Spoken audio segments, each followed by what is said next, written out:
જિલ્લામાં 338 રીઢા ગુનેગારોના ઘરે વહેલી પરોઢે પોલીસ ત્રાટકી. ગાંધીનગર જિલ્લામાં ચોરી, કરફોડ અને ચેન સ્નેચિંગ જેવા મિલકત સંબંધી ગુનાઓ અટકાવવા અને ઉકેલવાના ભાગરૂપે આજે વહેલી સવારે ગાંધીનગર જિલ્લા પોલીસની ટીમો 338 જેટલા રીઢા ગુનેગારોના ઘરે ત્રાટકી હતી અને તેમની વિગતો મેળવી હતી. પોલીસે ઓચિંતા હાથ ધરેલા કોમ્બિંગને પગલે ગુનેગારોમાં ફફડાટ ફેલાઈ ગયો હતો.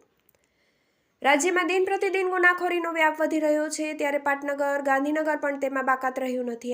આ સ્થિતિમાં ગંભીર પ્રકારના ગુનાઓ અટકાવવાની સાથે છેલ્લા થોડા સમયથી ગાંધીનગરમાં વધી રહેલા મિલકત સંબંધી ગુનાઓ ઉપર રોક લગાવવા માટે તેમજ તેને ઉકેલવા માટે ગાંધીનગર જિલ્લા પોલીસ દ્વારા એક એક્શન પ્લાન તૈયાર કરવામાં આવ્યો હતો. જિલ્લા પોલીસ વડા રવિ તેજા વાસમ શેટ્ટી દ્વારા અધિકારીઓની તાકીદની બેઠક બોલાવીને જિલ્લાના 338 જેટલા રીઢા ગુનેગારોને ત્યાં સર્ચ કરવાનો આદેશ આપ્યો હતો, જેના પગલે local crime branch, special operation group તેમજ સ્થાનિક પોલીસ સ્ટેશનના અધિકારીઓની આગેવાનીમાં 26 જેટલી ટીમમાં 300 પોલીસ જવાનો દ્વારા વહેલી પરોઢીએ આવા ગુનેગારોના આશ્રય સ્થાનો પર સરપ્રાઇઝ કોમ્બિંગ હાથ ધરવામાં આવ્યું હતું.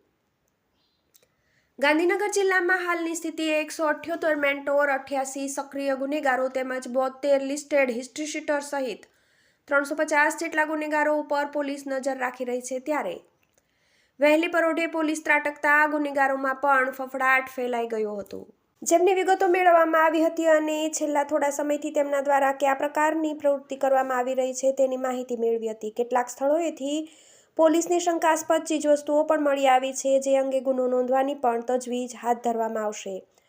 નોંધવું રહેશે કે જિલ્લામાં થોડા સમયથી વાહન ચોરી, ચેન સ્નેચિંગ, ઘરફોડ સહિતના મિલકત સંબંધી ગુનાઓ વધી રહ્યા છે અને તેના કારણે આ પ્રકારનું કોમ્બિંગ કરવાથી ગુનેગાર ઉપર નજર રહેવાની સાથે ગુનાઓ અટકાવી શકાશે તેમ પોલીસ માની રહી છે. 7 સ્થળોએથી હથિયારો મળી આવતા ગુના દાખલ કરાયા.